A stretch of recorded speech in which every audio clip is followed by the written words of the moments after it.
Paz do Senhor, meus irmãos. Os irmãos perdoem aí o horário, eu estava lá embaixo tentando colocar aí as coisas no seu devido lugar, em virtude da nossa reunião no próximo domingo. Temos algumas coisas, trocas de dirigentes, e a gente não consegue, é muita demanda e só tem esse horário para a gente poder conversar. Mas o Senhor tem sido nosso ajudador. Sem delongas, capítulo 6 da carta de Paulo aos Romanos. Hoje nós queremos trabalhar ainda alguns versículos desse texto, do verso 1 ao verso 23, a nossa leitura textual. Estamos falando sobre a excelência no servir, se contrapondo ao pecado, e a nossa temática está inserida no capítulo 6 da carta de Paulo aos Romanos. Aqui a afirmação do apóstolo é que a graça não nos permite permanecer no pecado, antes nos livra do pecado e do poder do pecado. Tá bom? Então vamos ler o texto bíblico, Romanos 6, 1 ao 23. Que diremos, pois, permaneceremos no pecado para que a graça seja mais abundante?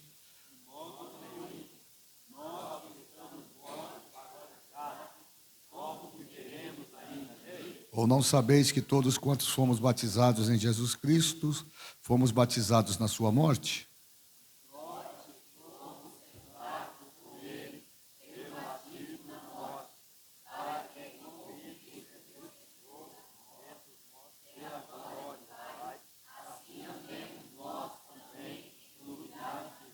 Porque se fomos plantados juntamente com ele na semelhança da sua morte, também o seremos na sua ressurreição.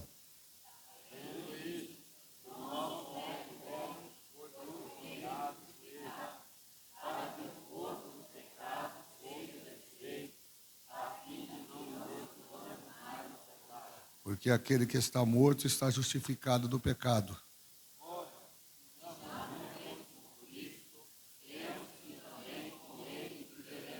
Sabendo que, havendo Cristo ressuscitado dos mortos, já não morre, a morte não mais terá domínio sobre ele.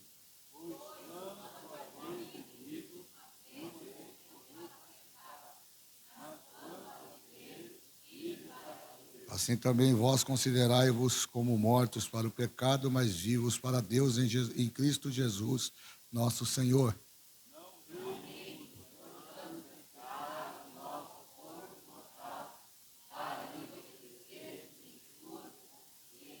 Nem tampouco apresentei os vossos membros ao pecado por instrumento de iniquidade, mas apresentai-vos a Deus como vivos dentre os mortos, e os vossos membros a Deus como instrumento de justiça.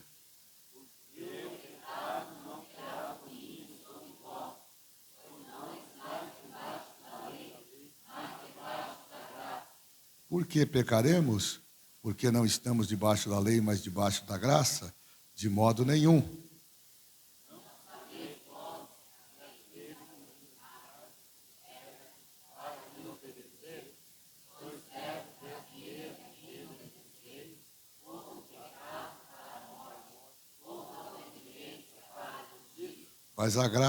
Mas graças a Deus, que tendo sido servos do pecado, obedeceste de coração a forma de doutrina a que fostes entregues.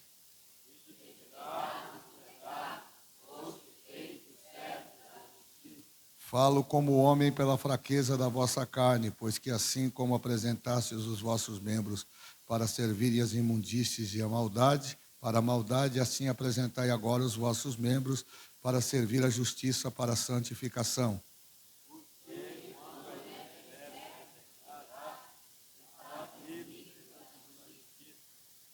E que fruto tinhais então das coisas que agora vos envergonhais? Porque o fim delas é a morte.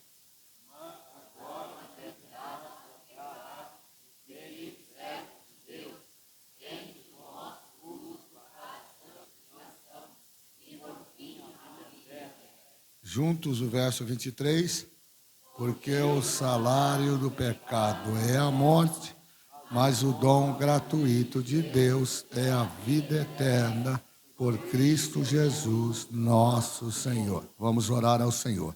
Maravilhoso Deus e eterno Pai, te agradecemos por todo o bem que o Senhor nos tem feito, te louvamos pelo teu cuidado, pelo teu amor, por tua misericórdia e pedimos inspiração do teu Espírito Santo, Pai, na continuidade desse estudo bíblico, desta doutrina, deste culto de ensino, que os teus servos possam absorver a palavra aqui ministrada e possam ser por elas alcançados para a glória do nome de Jesus. Também te peço por aqueles que posteriormente haverão de ouvir essa mensagem pelas redes sociais, que esta palavra possa alcançar os corações, promovendo mudança, transformação, tudo para que o nome de Jesus seja glorificado em nome de Jesus. Amém. Tome assento, glorificando a Deus, meus irmãos. Queridos irmãos, nós tínhamos na terça-feira próxima passada dado enfoque aos versículos de número 4, 5 e 6, onde o apóstolo Paulo fala de uma forma bastante imperativa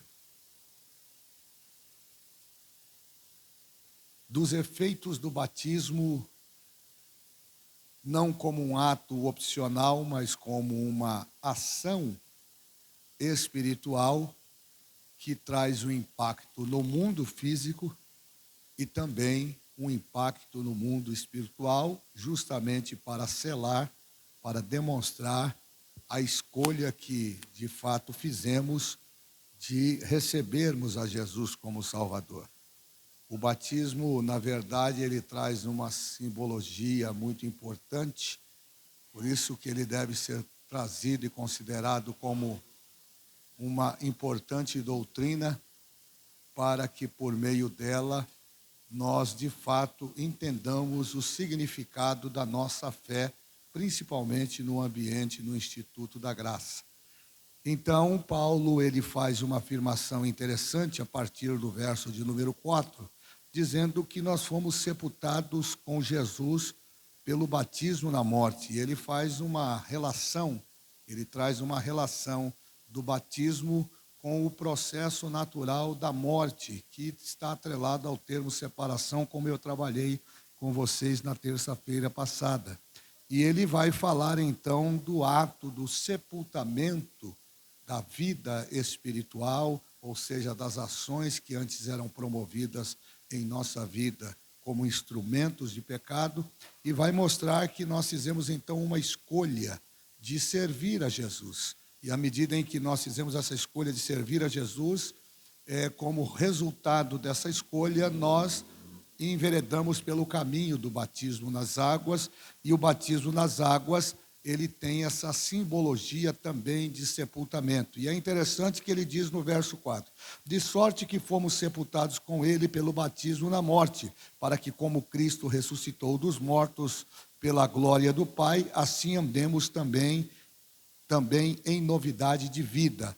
Então essa é a ideia. O batismo, ele não só traz esta marca no mundo espiritual de que nós morremos para o mundo e consequentemente para o pecado, mas ele também estabelece a partir desta escolha que nós fazemos um marco e uma mudança de comportamento. A sugestão aqui, ou melhor, a autoafirmação do apóstolo, está inserida em termos de novidade de vida. Logo, significa dizer que ele está dizendo que aquela vida que outrora nós tínhamos antes de conhecer a Jesus, agora, pelo ato salvífico, pela ação maravilhosa do poder do Evangelho que transformou a nossa vida e o nosso caráter e a nossa escolha em receber a Jesus como Salvador e como resultado dela nos submetermos ao batismo, não só gera no mundo físico e no mundo espiritual esta simbologia de sepultamento, de afastamento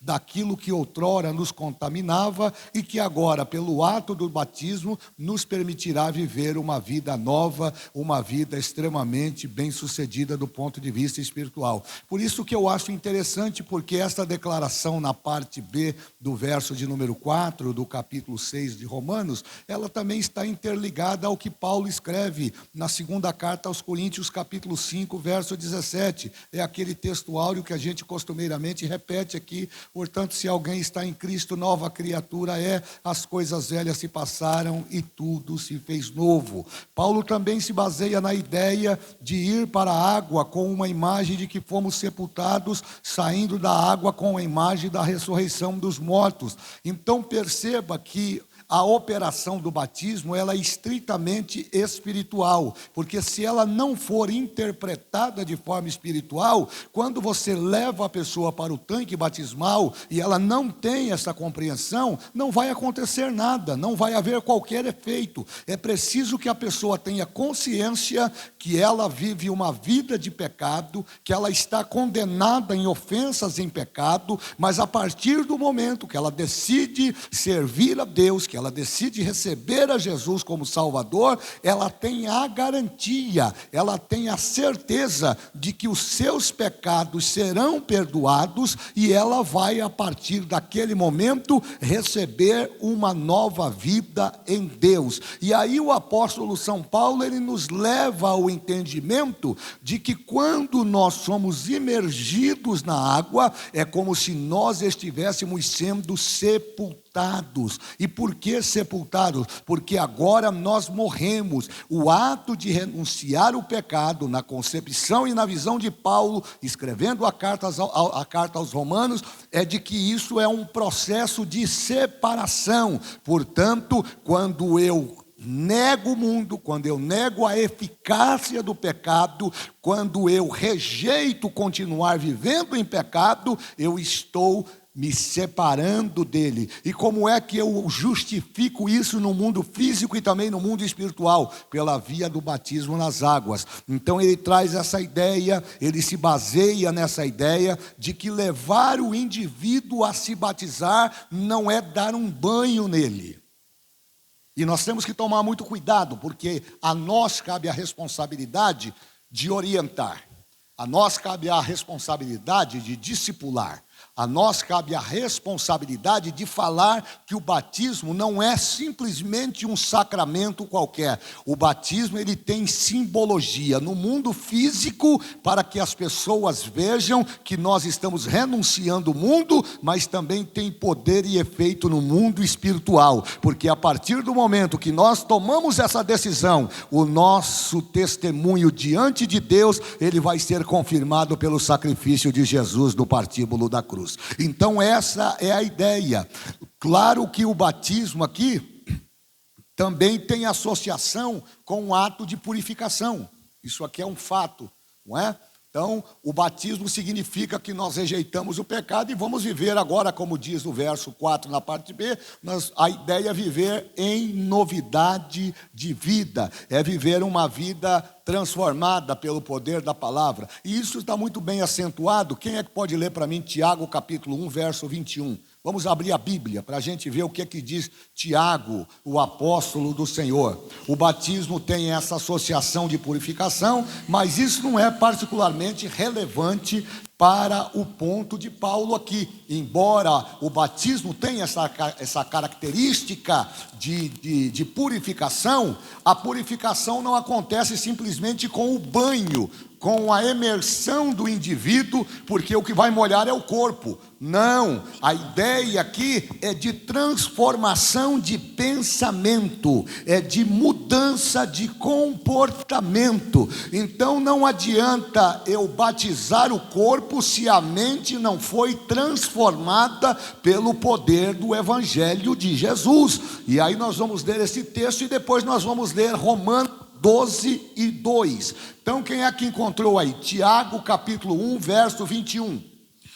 Por isso, rejeitando toda a imundícia e superfluidade da malícia, recebei com mansidão a palavra em vós, enxertada, a qual pode salvar as vossas almas. Olha que coisa interessante, traduzindo, pelo que rejeitando toda a imundície, todo o acúmulo de malícia.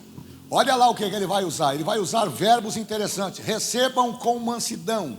O que transforma o indivíduo não é o batismo, pela qual ele está submetido. Por quê? Porque ele é um ritual no mundo físico para que as pessoas vejam. É a forma que se identifica a manifestação de vontade, o desejo volativo de um indivíduo de abandonar o pecado e viver para Deus. Então ele se converte ao evangelho, ele passa pelo processo do discipulado. Depois que ele está apto dentro do processo de discipulado, ele procura o pastor e diz: pastor, eu estou pronto para ser batizado. Ou ele é direcionado ao ministério da igreja, que vai verificar, vai constatar se de fato ele já está integrado, se ele tem pelo menos noção do que significa o evangelho. E a partir daí, dessa escolha, ele então vai optar por descer as águas batismais. A água do batismo lá no tanque de Perus tem poder de perdoar pecados? Perguntando e você responde: a água do batismo lá no rio, lá no tanque batismal em Perus, tem poder de perdoar pecado?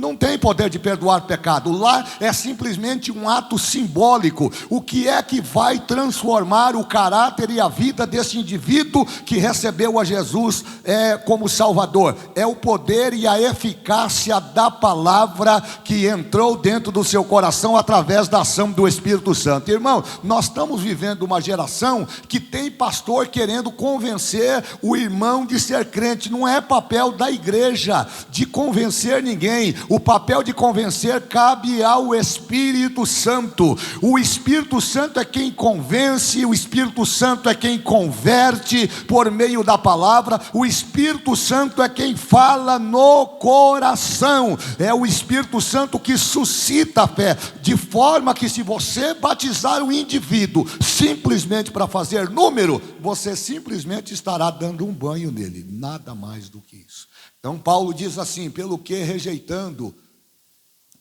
do verbo rejeitar, não é? Se afastando de toda malícia ou imundícia. A imundícia aqui está associada ao pecado, tá?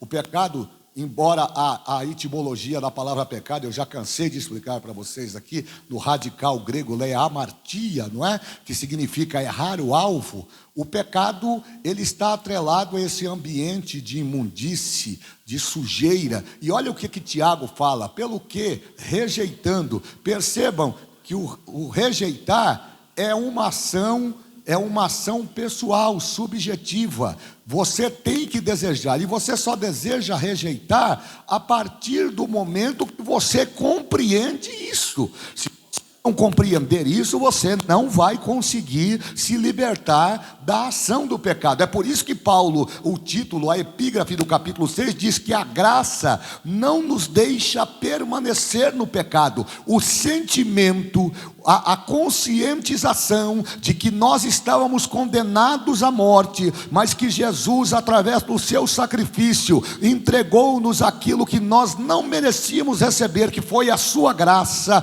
o poder da palavra que entrou no nosso coração. E a Bíblia diz lá na carta de Paulo aos Romanos, capítulo 10, que a fé, ela não é uma ação filosófica, ela não é resultado da vontade humana. A fé, ela vem pelo ouvir. E ouvir o quê? Ouvir os filósofos, ou ouvir os teólogos? Não, ouvir a palavra de Deus. João 8,32: conhecereis a verdade e a verdade vos libertará. Não tem como alguém que tenha sido confrontado pelo poder do evangelho, alguém que tenha sido confrontado pelo poder da palavra, continue no estado de pecaminosidade, no estado de desobediência. Por quê? Porque a palavra é como um martelo que esmiuça a penha. A palavra entra no coração do homem e convence o homem do pecado, da justiça e do juízo. O escritor aos Hebreus diz que a palavra é tão poderosa que o escritor assemelha, compara a palavra a uma espada de dois gumes. Ela tem corte, Ramon, dos dois lados, e o escritor diz de forma imperativa que ela é mais penetrante que espada de dois gumes. Ela é apta para discernir os pensamentos e a intenção do coração. Ela vai na divisão da alma e do espírito. Sabe aquele lugar onde ninguém alcança? Sabe aquele lugar, aquele jardim secreto que a gente tranca dentro do coração e joga a chave fora? A medicina não pode ir, a psicologia não pode ir, a psiquiatria não pode ir, mas a palavra vai. E quando ela vai, ela revela. E quando ela revela, ela traz transformação para que o nome de Jesus seja glorificado. É disso que ele está falando. É disso que ele está falando. Então ele está dizendo lá, rejeitando a imundície. Olha que coisa interessante, acúmulo de malícia. O pecado, de forma continuada, ele vai gerando uma deturpação do caráter. Malícia está atrelada àquela leviandade, não é? Aquele ato de engambelar, de enganar, não é? De assediar. Olha o que ele está falando lá. Ele vai usar o verbo lá, acumular, para dizer que o pecado, ele traz satisfação, ele traz prazer. E quanto mais o indivíduo peca, mais ele quer pecar, porque isso é viciante. Eu gosto muito de uma fala do pastor Joinville, e é sempre oportuno citar isso, que ele diz que o pecado é como carvão, não é? Eu já falei isso aqui para vocês, mas é sempre bom a gente repetir. E por que ele é como carvão? Porque se ele estiver aceso, ele te queima, e se ele estiver frio, ele te suja.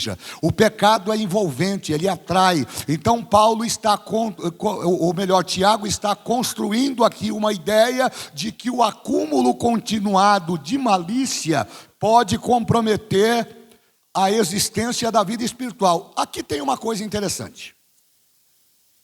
Se vocês olharem a carta de Tiago, no capítulo 1, no verso 18, ele diz assim: fostes gerados de novo. Pode olhar aí, Alex.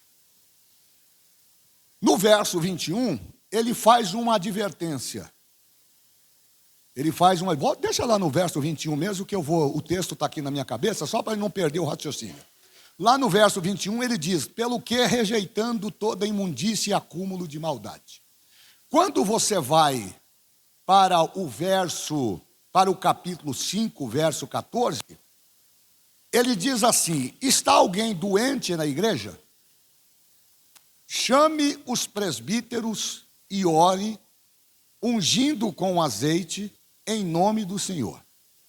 E a oração da fé salvará o doente, pastor Maércio. E se houver cometido pecados, lhe serão perdoados. A pergunta é básica para os frequentadores da escola dominical. A quem Tiago está dirigindo essa carta? Ao mundo ou à igreja?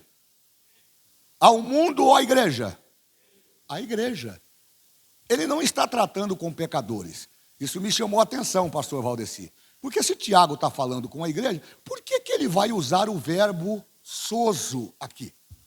S-O-Z-O. Ele está falando de salvação. Ué, mas nós não somos salvos? Nós não somos crentes? Por que ele está falando, então? Por que ele emprega lá, verso 21, pelo que, rejeitando toda imundícia, acúmulo de malícia, recebei com mansidão a palavra em vós enxertada, a qual é poderosa para salvar a vossa alma. Por que é que ele está usando o verbo salvar? Porque ele não está falando do corpo que vai ser batizado nas águas. Ele não está falando da transformação mágica do pensamento. O pastor Alex gosta muito dessa matéria, né? Que aliás era defendida pelo grande filósofo Aristóteles, que traz a ideia da tricotomia do homem. Ele define que o homem é corpo, alma e espírito, assim como Deus é Pai, Filho e Espírito Santo. Então, cada um tem uma função nesse expediente de entendimento. A alma, ela é a sede das emoções, é aquilo que gera a volutividade, aquilo que nós chamamos de vontade, não é? O espírito é aquilo que é a essência de Deus em nós. Quando Deus cria o homem, ele sopra as suas narinas e dá a ele o espírito. E nós temos esse invólucro aqui, que é o nosso corpo, que Paulo diz que agora, uma vez batizados, nós temos que zelar deste corpo. E por quê? Porque esse corpo agora não é mais o corpo do pecado. Ele foi transformado. Pastor, mas ele foi transformado por quê? Pelo batismo? Não. Ele foi transformado pelo poder da palavra. O batismo é só para cumprir o regramento, é só para cumprir aquilo que está escrito. Confessou com a boca, creu com o coração, abandonou as práticas passadas, mas da onde vem a transformação? Vem no batismo que você se submeteu ou vem na palavra que você recebeu na sua mente? Aí o apóstolo Tiago, ele usa o verbo salvar, aqui do original sozo, para determinar que, embora muitas das vezes nós estejamos já batizados, nós precisamos submeter a nossa alma à manifestação da palavra, a nossa mente à manifestação da palavra. É por isso que ele usa a expressão salvar lá no final do verso 21. Olha lá, recebendo a palavra em vós enxertada. É interessante o verbo enxertar, porque enxertar pressupõe aquele processo natural em que a árvore recebe um enxerto de um outro ramo.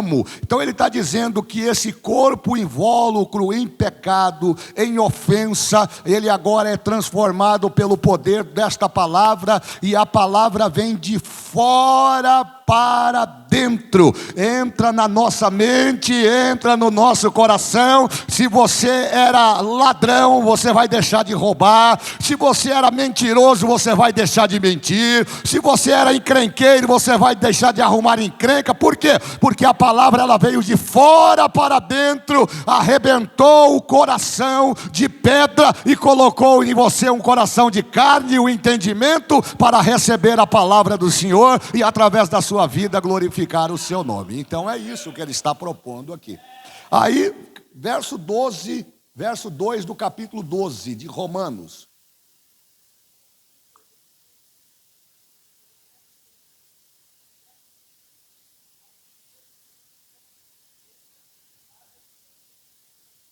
Então, olha que coisa interessante. Nós temos aqui, eu já discuti isso com vocês em algumas outras ocasiões, os verbos empregados pelo apóstolo Paulo quando escreve essa carta. Aqui nós temos uma outra ideia de que o apóstolo não está falando a pecadores, pastor Carlos Araújo. Ele está falando à igreja. E por que eu provo que ele está falando à igreja? Porque no verso primeiro ele começa fazendo um apelo imperativo. E a expressão que ele usa é o rogo. E o que é rogar? Rogar é pedir de forma insistente e continuada. É aquela ação repetitiva. É aquela ação constante que não para. E ele começa dizendo: rogo-vos, pois, irmãos, pela compaixão de Deus. É como se ele estivesse traduzindo o texto, aplicando aqui a exegese do verso primeiro. É como se ele estivesse dizendo assim: pelo amor de Deus, ouçam o que eu estou falando. Pelo amor de Deus, escutem o que eu estou dizendo. Pelo amor de Deus, entendam o que eu estou anunciando. E aí o texto diz assim: rogo-vos, pois, irmãos, pela compaixão de Deus. Olha o verbo apresentar aí de novo. Que apresentei os vossos corpos. E aqui ele dá a ideia de culto. Os vossos corpos em sacrifício vivo, santo e agradável a Deus, que é o vosso culto racional. Então, quando a gente entra na igreja depois de ser batizado, eu fico muito assustado quando eu vejo agora o desprezo de algumas pessoas pela a estrutura do batismo, pela a liturgia, pelo sacramento do batismo. A pessoa batiza hoje, daqui a pouco abandonou a igreja, daqui a pouco abandonou a fé. Agora, esse negócio de ser evangélico é um título, agora é bacana, né? É muito bacana. Não, você é o quê? Eu sou evangélico. Mas eu preciso dizer aqui à igreja que Deus não é evangélico. Deus não é evangélico. Aliás, Deus não é assembleiano. Deus não é batista. Deus não é metodista. Deus não é da igreja wesleyana. Deus não é da Assembleia de Deus. Deus é Deus.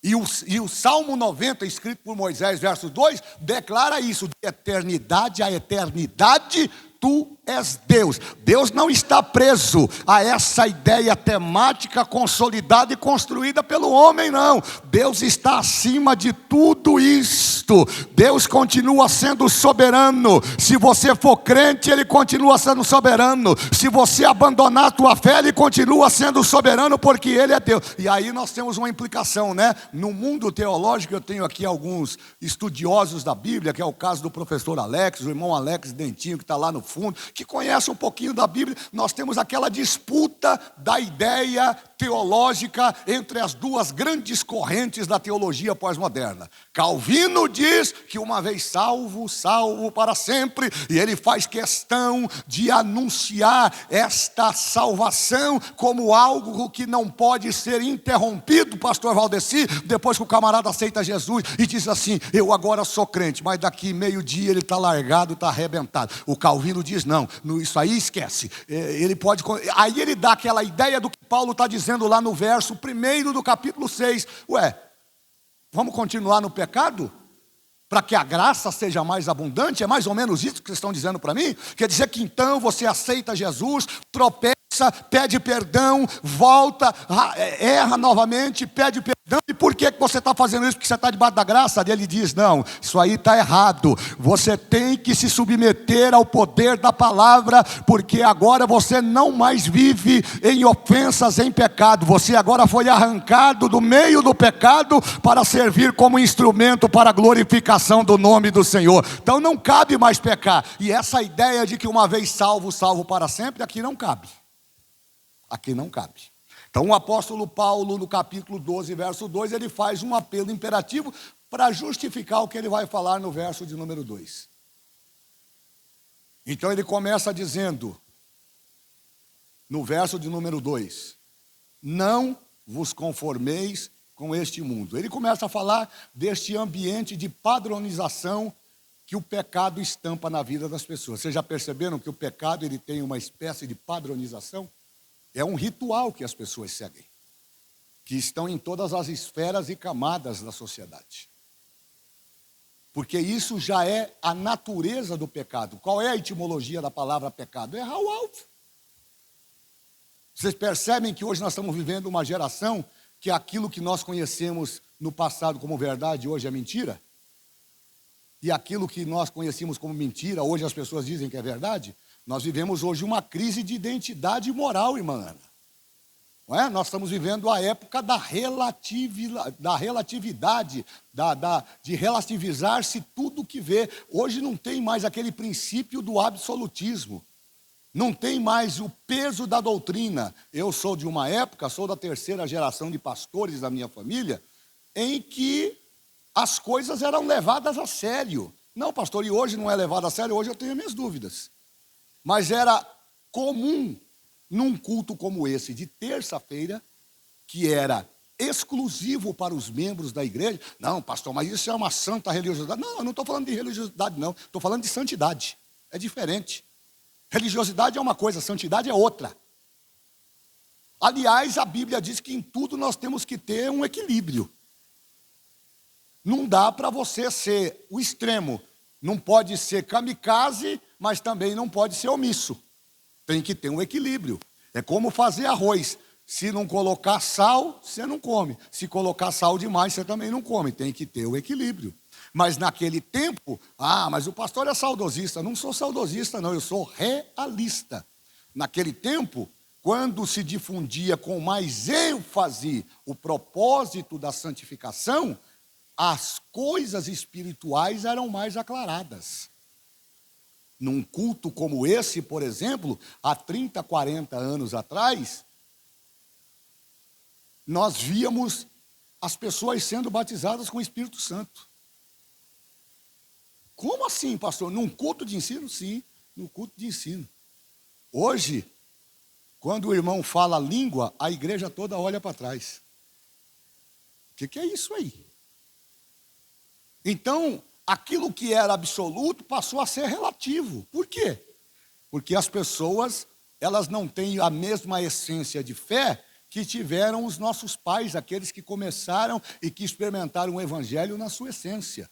Tudo bem que com essa proximidade das coisas espirituais, havia como resultado dessa proximidade, irmão Alex, eu entendo que havia sim uma rigidez que muitas das vezes ela era excessiva.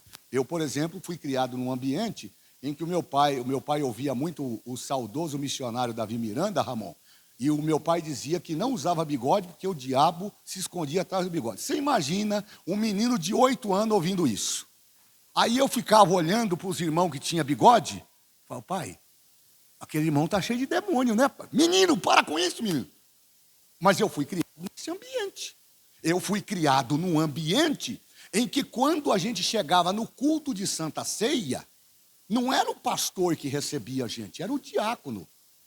O diácono da igreja. Eu tenho aqui um pastor que é veterano aqui, o pastor Dario, que pegou o meu tempo de adolescente. Olha como é que são as coisas, né?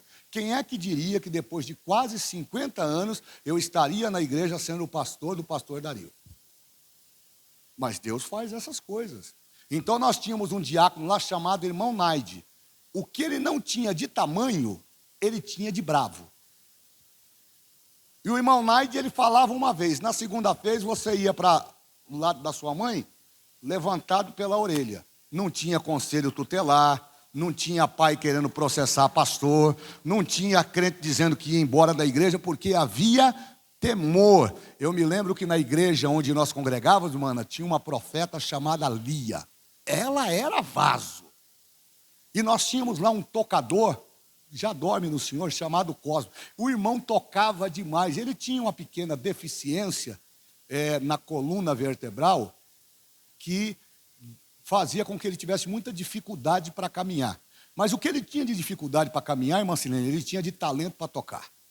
O cabra tocava e a unção de Deus pegava ele como pegava Davi quando tocava a harpa dentro do palácio e os demônios corriam tudo. Tudo quanto era capiroto que estava no Saul, dava ali e ia embora. Mas um dia, o irmão Cosmo, sem que ninguém soubesse, saiu de um culto de Santa Ceia e ele foi indo para a casa dele, pastor Balieiro. E quando ele passou, tinha um forrobodó em frente da casa dele. Ele deu uma olhada, olhou para um lado, olhou para o outro, falou, a barra está limpa. Ele foi na casa dele, deixou a guitarra que ele usava na igreja, colocou lá debaixo da cama onde ele guardava, deu uma olhadinha, trocou de camisa e atravessou a rua e entrou no forrobodó. E aí ele ficou lá e disse que foi uma dançaria, foi uma alegria, ele se alegrou, ele contando, né? Eu era menino, mas me lembro disso com detalhe. E ele contando no momento lá da disciplina, a gente ouvindo o pai contar depois o caso, né? Que era causo, não era nem caso, era causo, não é? E aí o irmão Cosmo entrou lá nos mantos, lá na linguagem, na linguagem coloquial aí daquele tempo, né? E ele bagunçou. Ele bagunçou, aí ele falou para o pastor, que era o pastor saudoso, o pastor João Pedro de Abreu. O pastor João perguntou para ele, você bebeu, rapaz? Não, pastor. Eu só dei uma dançadinha. Mas tudo isso só aconteceu porque quando terminou o baile ao forrobodó, ele era conhecido no bairro por todo mundo, até os cachorros vira-lata conhecia o irmão Cosmo.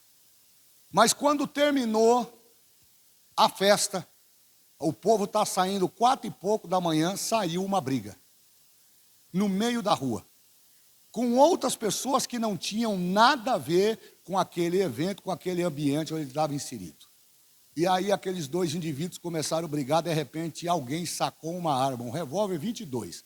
A munição é desse tamanho assim, parece um caroço de feijão. E aí começou a tirar aleatoriamente. E um daqueles tiros pegou na parte das costas do irmão Cosmo e causou-lhe uma lesão. Ele já tinha um problema significativo e causou-lhe um problema que deixou ele numa situação muito difícil. Mas aí o pessoal, naquele tempo já tinha o pessoal lá do deixa disso, né? Ninguém fala nada, ficou ali. E aí ele foi para a ceia, depois de um tempo lá desaparecido da igreja, ele foi para a ceia. E ele chegou lá como se nada tivesse acontecido. Porque tem uns crentes, irmão, que é cara de pau. Aliás, não é nem de pau, é de peroba mesmo. Ele achou que não aconteceu nada, Para quem não sabia da história, aquilo foi um acidente, não conseguiram entender o que ele estava fazendo naquele horário ali na rua, mas o fato é que, por acidente, alguém atirou e acertou nele, mas precisava esclarecer isso. Então, uns falavam que ele estava no baile, mas ninguém provava, o outro falava que ele não estava, que ele estava saindo para trabalhar, e ele não trabalhava aquele horário, enfim, ficou aquela conversa que ele disse que me disse. Quem é que resolve isso? Urim e Tumim. Quando não sabe como resolver, Deus tem a solução. Ele chegou lá, passou a mão na guitarra, sentou lá, era uma guitarra Giannini, desse modelo aí bonito. Quando ele botou a mão na guitarra, Deus levantou a profeta. E a profeta já deu logo um. E foi na direção dele e diz: levanta daí. Levanta daí, porque você não é digno de pegar nesse instrumento. Era culto de ceia. Eu tinha 16 anos. Ele deu uma de marrudo. Quando ele virou, e eu penso que ele virou para desligar o cabo e voltar para ela, ele só fez um movimento. Do jeito que ele fez o movimento, ele caiu. Ele caiu e ficou na igreja, parecia uma cobra. O pastor não desceu do púlpito. Pastor João Pedro de Abreu. De cima ele disse: Satanás, você está repreendido no nome de Jesus. O que aconteceu? Aí o pastor perguntou para ele: eu é que pergunto para você o que aconteceu. Ele disse: pastor, eu quero confessar o meu pecado, eu fui no baile. Hoje, se você fizer um negócio desse, dá processo. Então preste atenção nisso, porque isso aqui é bíblico. O apóstolo São Paulo está dizendo que a transformação não é o efeito da água em que você é emergido. A transformação, ela nasce daqui, ó. É daqui. Se aqui não for transformado, meu caro, se a palavra não entrar, não é aqui não, aqui é o músculo. É um músculo chamado coração, que bombeia sangue para as suas veias a cada 23 segundos, na batida. Aqui é carne. O que ele está falando aqui é de mente, é de pensamento, é de comportamento. Isso aqui está atrelado a caráter. Isso está atrelado a caráter. Por isso que eu tenho muita dificuldade de trabalhar com quem não tem caráter. Porque isso não é uma coisa que vem só de berço, é também resultado de transformação. Porque todos nós estamos debaixo dos mesmos efeitos do pecado original. Mas a minha Bíblia diz que aonde abundou o pecado, superabundou a graça de Deus. Então, se a graça abundou no meu coração, o pecado não tem mais domínio sobre a minha vida. Quantos concordam comigo? Pode levantar a sua mão para adorar o Senhor. Ora, se o pecado não tem mais domínio sobre a minha vida, por que eu continuo mentindo? É sinônimo que a graça não me alcançou. Então Paulo diz assim: transformai-vos, e ele usa o verbo transformar. O original da palavra transformar, já contei aqui para vocês, está atrelado ao termo metamorfose. E é aquela mudança radical, né? É a lagarta que vira borboleta. Que a lagarta é um bichinho feio, né, irmão? O bichinho feio, aquele tal de lagarta, né? Aí eu fiquei um dia olhando a borboleta e dizendo: meu Deus do céu, como é que pode uma criatura tão linda como essa que Deus fez um dia ter sido uma lagarta? É que o estado do pecado deixa a gente feio mesmo. Mas quando a gente vem para Jesus, até aquilo que é feio, Jesus transforma em bonito para glorificar e bendizer o seu santo e bendito nome. Então vamos caminhando aqui, porque senão eu não saio do ponto, né?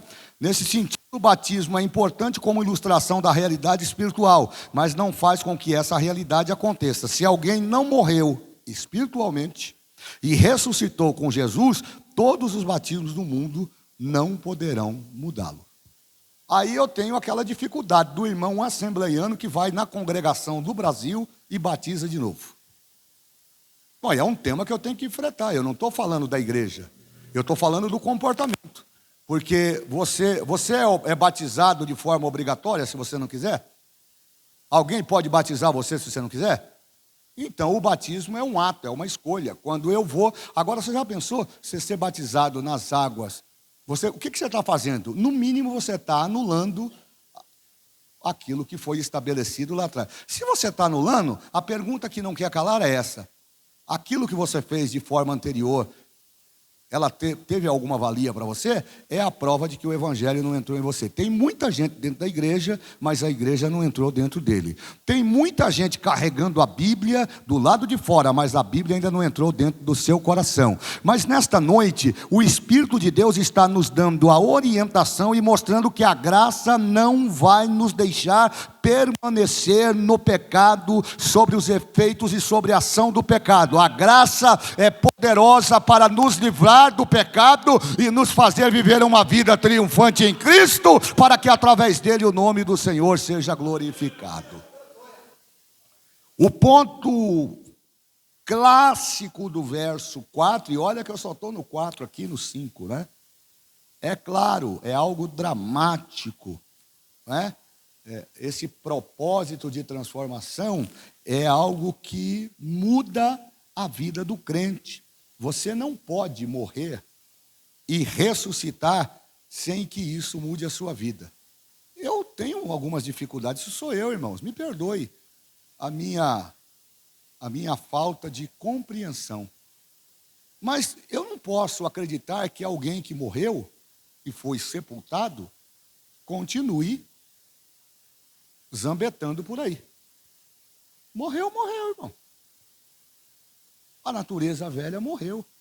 E eu estou falando daqueles irmãos que dizem, eu sou crente, mas o meu braço... Tu não é crente coisa nenhuma, ordinário. É que tu morreu e só enterraram uma parte, precisa enterrar a outra. Porque se você enterra um cadáver mal enterrado, vai dar problema. Ele vai entrar em processo de putrefação, vai exalar mau cheiro, e o pecado, ele tem essa ação. Ele gera um odor horrível.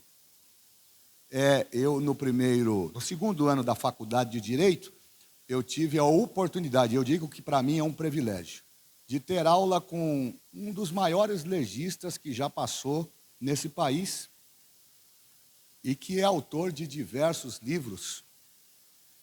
E ele foi, inclusive, o perito que analisou os restos mortais daquele nazista que foi encontrado no cemitério de Perus há muitos anos atrás. E esse professor, ele gostava de dar aula na prática. Então, um dia ele juntou a classe lá do segundo ano da faculdade de Direito e levou a gente no IML de Mogi das Cruzes. Eu fazia faculdade na Universidade Brás Cubas, em Mogi das Cruzes.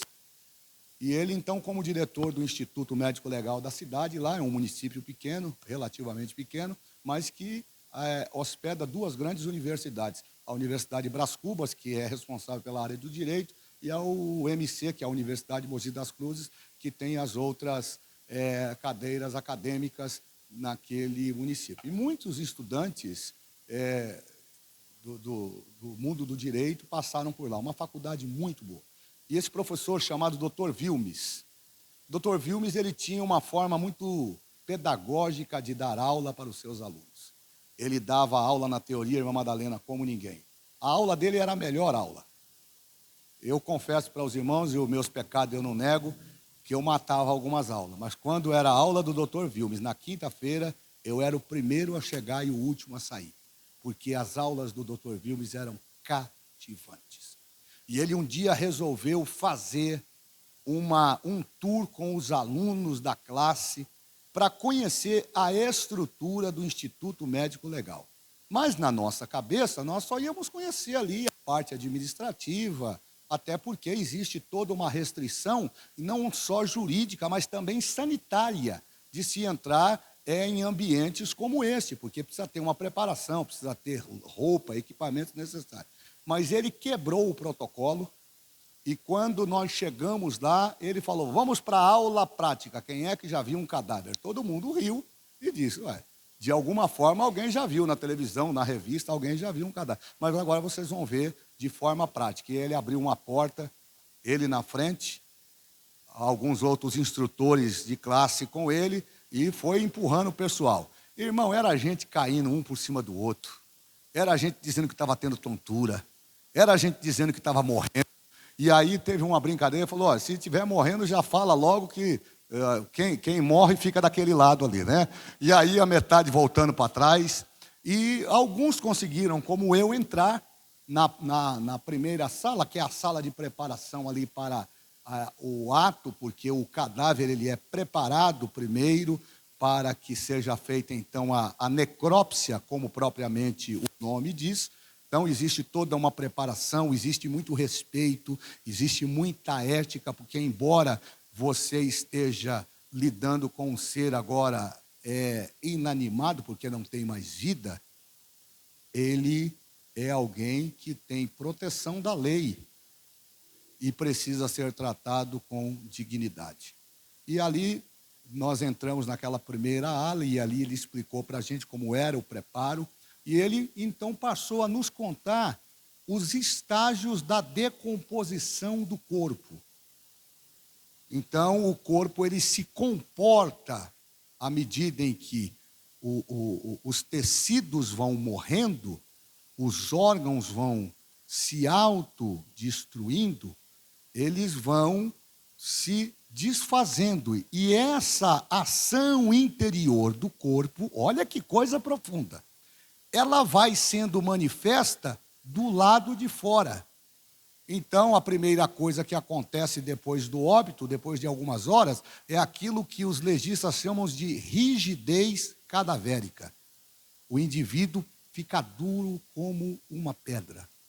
Depois disso, depois de um determinado período, a sua pele começa a mudar o tom e a coloração.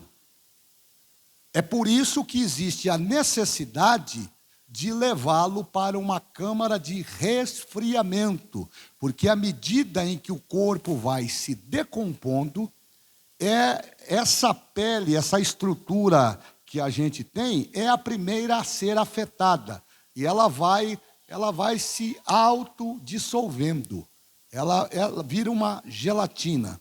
O corpo tende a inchar, porque os gases que estão no interior do indivíduo, eles vão produzindo a liberação de toxinas que estão dentro do corpo. Isso é a anatomia humana, irmãos. É a perfeita criação de Deus, para mostrar que o pecado ele gera um efeito na vida espiritual. Eu estou falando só do corpo físico, mas Paulo está traduzindo isso aqui para o espiritual. Então ele vai gerando toxinas que vão sendo liberadas, os órgãos vitais vão se desfazendo, vão se dilacerando, e aí começa a haver a liberação daquilo que nós chamamos de bactérias. Então as bactérias não começam comendo o indivíduo de fora para dentro, começa comendo o indivíduo de dentro para fora, até o momento em que ele chega naquele estágio que é o estágio final da decomposição. Qual é o estágio final da decomposição? É o momento em que ele começa a exalar o odor que eles chamam de odor da morte. Assim é o pecado, perceberam? O pecado ele não dá sinais. O pecado não dá sinais. A gente fica achando que o diabo vai dar um tombo na gente com uma coisa grande. Besteira, irmão. Fica esperto, fique atento. O diabo vai pegar a gente nas coisas insignificantes, irmão Maurílio. Aquilo que a gente não dá importância. Eu gosto muito dessa expressão que a gente ouve aí, né? De uns crentes meia boca aí, os crentes Nutella. É só uma mentirinha, pastor. Como se no dicionário de Deus, pastor Valdemar, existisse mentira, mentirinha e mentirona. Mentira é mentira, e o pai é só um. Não tem 2, 3 pais para mentira. O pai é só um, é o diabo. Ele é o pai da mentira. Então, tanto faz ser mentira pequena, mentira média, mentira grande, mentira gigante, é mentira. E mentira é condenado pela palavra de Deus. Mas a mentira é algo tão sutil que a gente não percebe. Agora, tem uns que têm discernimento, né? Eu não sei, na vida pastoral, no exercício do ministério pastoral, a gente vive de atender pessoas, né? Então, não é só a habilidade. Eu tenho uma irmã aqui que ela é formada em gestão de pessoas e pós-graduada. Eu fiquei ouvindo o currículo dela ontem, eu fiquei assim. Aí eu perguntei assim, ô irmã, então a senhora conhece a pessoa, né? Pastor, eu li aquele livro lá, O Corpo Fala. Eu falei, ixi, eu vou ficar até quietinho aqui, fiquei durinho, né? Porque o corpo fala mesmo, irmão. O corpo fala mesmo. O corpo diz quem é você. Então, a questão aqui, a habilidade não é só no ambiente de gerir ou de cuidar de pessoas. No mundo espiritual, nós temos aquela capacidade de, nós chamamos na Bíblia de discernimento, porque isso é uma ação de Deus, é uma ferramenta. Diga comigo, discernimento. Diga assim comigo, discernimento. É uma ferramenta que Deus lhe dá para abençoar a tua vida e o teu ministério. Nem todo mundo tem o espírito de discernimento. Então, no ambiente da mentira, você está vendo que o irmão está mentindo. E ele faz uma cara tão convincente que, se você não tiver o espírito de discernimento, você diz, rapaz, você está falando a verdade mesmo. Mas lembram do Ananias e Safira? Ô irmãos, vamos ver que eu já quero terminar aqui e a gente para que a semana que vem eu vou encerrar esse negócio aqui. Aonde está na Bíblia, já que nós estamos falando da tal da mentira, né? Aqui não tem, é tudo gente boa, viu? Tem umas igrejas por aí, aqui é tudo gente. Mas aonde está na Bíblia que o Pedro baixou uma norma? Eu fico olhando para aqueles irmãos que é contra tudo na igreja. E normalmente quem é contra tudo não ajuda em nada. Preste atenção no que eu estou falando. Quem é contra tudo e encontra defeito em tudo, ele não ajuda em nada. Mas aonde está na sua Bíblia, porque na minha não está, o texto onde nós encontramos o Pedro, irmão Isaías, dirigindo o culto e baixando uma portaria: quem vender as suas propriedades e não trouxer aqui o dinheiro, não pode ser mais membro da igreja. Aonde é que está isso? Não, no livro de Atos dos Apóstolos. Não tem, né? Então, qual é o motivo que levou Ananias a bolar com Safira um plano diabólico para enganar Deus, se não o diabo? Toma cuidado, irmão. Porque esse negócio é tão viciante. E principalmente nos nossos negócios. Os nossos negócios têm que ser limpos, têm que ser transparentes. Não faça negócios escusos. Não faça negócio trapaceando, enganando. E a gente tem que ter coragem para falar esse tipo de coisa no altar. Porque Deus vai cobrar, irmãos. Aqueles contratos mal arrumados que a gente faz, contrato unilateral, é mais para mim e menos para você, enganando. E a Bíblia diz que isso é um círculo vicioso, é enganando e sendo enganado. Então a Bíblia diz que o Ananias criou um factoide. E vamos contar uma história lá, mulher. Nós vendemos esse negócio, e se a gente chegar dizendo para o pastor Pedro que nós vendemos a nossa propriedade, ele vai crescer o olho. Olha que miserável. O Pedro não estava nem preocupado com o dinheiro dele, Pedro estava preocupado em ganhar alma, estava cheio do Espírito. O Pedrão, irmão. O Pedrão foi transformado pelo poder da palavra. O Pedro aqui que eu estou falando é aquele que cortou a orelha de Malco lá no jardim. Vocês não vão prender meu mestre, não, vem cá. Esse Pedro está lá dirigindo o culto, com a melhor das intenções. Aí chega lá o cara de peroba do Ananias. Pai do Senhor, pastor, Pai do Senhor, tudo bem? Seja bem-vindo em nome de Jesus. Estamos no culto. Posso adorar? Pode, porque a gente está aqui para servir um ao outro. Não é o nosso tema? Excelência no servir? Aí, de repente, eu estou parafraseando o texto, penso eu, né? O Espírito de Deus falou assim para o pastor Pedro: espírito de discernimento. Ô Pedro, pergunta para o Ananias se ele vendeu a propriedade.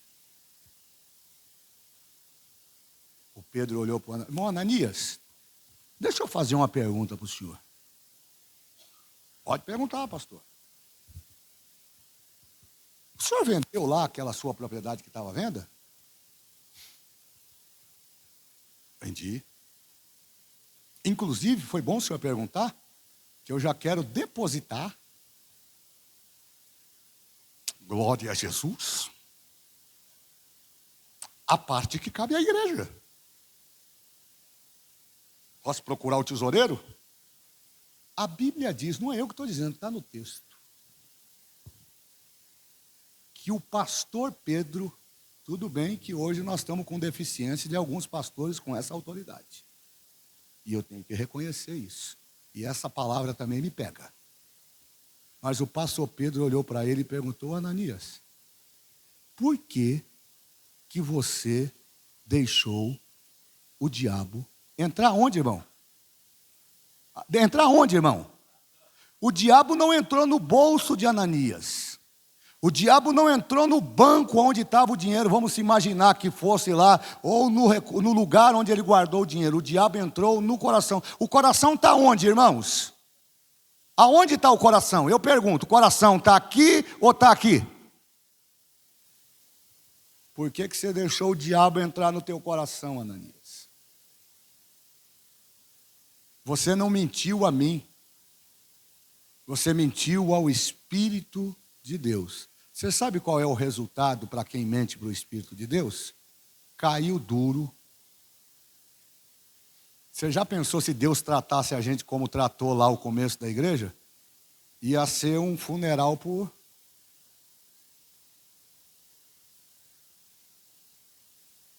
Agora pensa aqui comigo, irmão, para a gente terminar aqui. Estava tudo combinado, né, mana? A Safira falou, ó, faz o seguinte, vai você na frente, para não dar na cara, que a gente combinou alguma coisa. E a mulher mais comedida, né? Ficou lá no espelho arrumando o cabelo. Se ele perguntar alguma coisa, você já dá logo a parte e não diga quanto foi. Só entrega e vem embora. Eu vou depois. Quando a irmã Safira chega na igreja, eu estou parafraseando o texto, os meninos, os jovens obreiros. É assim, Alex, que diz o texto? Tinha 4 jovens obreiros. Você sabia que o ministério de jovem obreiro começou lá na igreja primitiva? Lá. A Bíblia chama eles de mancebo, pastor Valdeci. Diz que tinha 4 jovens obreiros lá. O Pedro falou assim, ó, nem ocupa os diáconos, não. Chama um jovem obreiro aí. E pega esse incircunciso aqui e sai com ele pela porta de trás, para não escandalizar a obra de Deus. Aí diz que pegaram ele. Quando ele está saindo, chega lá a irmã Safira. Tudo bem, irmã Safira? Pai do Senhor, pai do Senhor. A senhora está procurando meu marido. A senhora vendeu a sua casa, irmã Safira? Vendi. Meu marido não falou com a senhora, não? Com o senhor? E por quanto foi que a senhora vendeu? A partir dali é que o Pedro pergunta qual foi o custo da casa. A partir dali. Por que é que ele pergunta? A pergunta que não quer calar. O espírito de discernimento. Irmão, ore a Deus. E Deus vai te dar discernimento para ninguém lhe enganar. Porque a ação da mentira é a ação direta produzida pelos efeitos e pela ação do pecado. Mas o Espírito de Deus, em que não há dúvida, não há sombra de variação, ele é poderoso para abrir. Eu não sei por que eu estou falando isso, mas o meu coração está ardendo e eu sei que tem alguém que vai sair daqui com essa palavra. Deus vai abrir os teus olhos para que você veja o que os teus olhos naturais não estão conseguindo enxergar, mas pelos olhos espirituais ele vai mostrar. Aí ela falou para ele, eu vendi por tanto. Eu acho interessante no texto que o Pedro, eu acho que nem o Pedro esperava aquilo. Nem o Pedro esperava, porque é uma questão de sensatez. Se eu cheguei e não vi o meu cônjuge, alguma coisa aconteceu. Então, o princípio ali a gente chama de indúbio pro réu, né? Quando você tem dúvida, você faz aquilo que é certo. Você absolve o indivíduo como se aquilo fosse o efeito da própria verdade. Ela devia ter falado, aconteceu alguma coisa? mas ela abriu a bocona dela, porque a mentira é uma coisa extraordinária, né? Ela é viciante, né? Aí ela abriu a boca dela e falou o que ela não devia falar, e a sentença foi a mesma. Os meninos estão chegando aí, parafraseando o texto, os meninos que levaram o teu marido para fora, já estão entrando aí para levar tu também. Caiu dura, e foram os dois levados para fora e sepultados ali mesmo. Isso para nos mostrar que o simples ato do batismo nas águas, ele não tem a eficácia de limpar pecado como tem essa palavra. Então você pode ser batizado há 30 anos, você pode ter o cartão 001 da igreja, mas se essa palavra não entrou no seu coração, os efeitos do pecado poderão te pegar a qualquer momento. Que nós paremos para refletir, que nós paremos para considerar que Deus não quer que nós façamos sacrifícios de tolo, mas que nós vivamos uma vida de transformação, de mudança de caráter, de comportamento, para que através da nossa atitude, o nome de Jesus seja glorificado em nossas vidas. Eu posso ouvir um amém da igreja nessa noite? Então vamos agradecer a Deus, nos colocando de pé. Vamos adorar o nome de Jesus com o hino 75 da nossa harpa. Eu acho que a primeira